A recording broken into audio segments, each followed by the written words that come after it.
Hello বন্ধুরা, ভাবুন তো আপনি আপনার ওয়াইফের কাছে একটি স্যান্ডউইচ খেতে চাইলেন, আর আপনার ওয়াইফ আপনাকে কাচের ভাঙা টুকরো দিয়ে একটি স্যান্ডউইচ বানিয়ে দিলেন।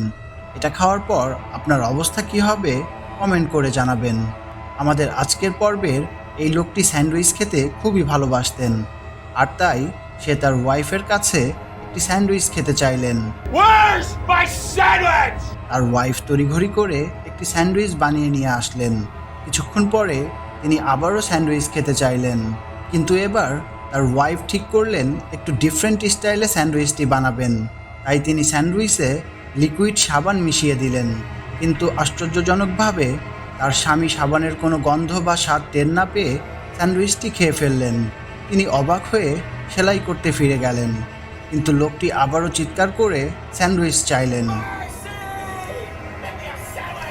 তার ওয়াইফ রাগান্বিত হয়ে স্যান্ডউইচ বানাতে ফিরে গেলেন এবং চিন্তা করলেন নতুন কিছু একটা করার। এইবার তিনি স্যান্ডউইচের মধ্যে তার পোষা বিড়ালের পটি মিশিয়ে দিলেন। এতেও তার হাজব্যান্ডের কোনো প্রতিক্রিয়া হলো না। এটা দেখে তিনি অবাক হয়ে গেলেন এবং সেলাইয়ের কাজে ফিরে আসলেন, কিন্তু তার আর শান্তি কোথায়। লোকটি চিৎকার করে বললেন, এবার তার ওয়াইফের ধৈর্যের সীমা ভেঙে গেছে, কিন্তু কি আর করার, স্যান্ডউইচ তো বানাতেই হবে। দুর্ঘটনাবশত তার হাতে লেগে একটি কাচের জার পড়ে গিয়ে ভেঙে যায়।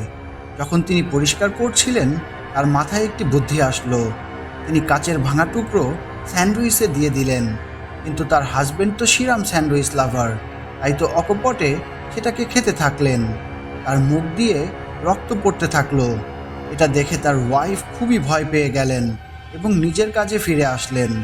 ততক্ষণে তার হাজবেন্ড কঙ্কালে পরিণত হয়ে গিয়েছে, কিন্তু স্ত্রীর গভীর প্রেমের কারণে তিনি আবারও স্যান্ডউইচ বানাতে গেলেন। জানি না এবার কঙ্কালটি স্যান্ডউইচটিকে খাবে কিনা। আপনি কি ভাবছেন? কমেন্ট করে জানাবেন।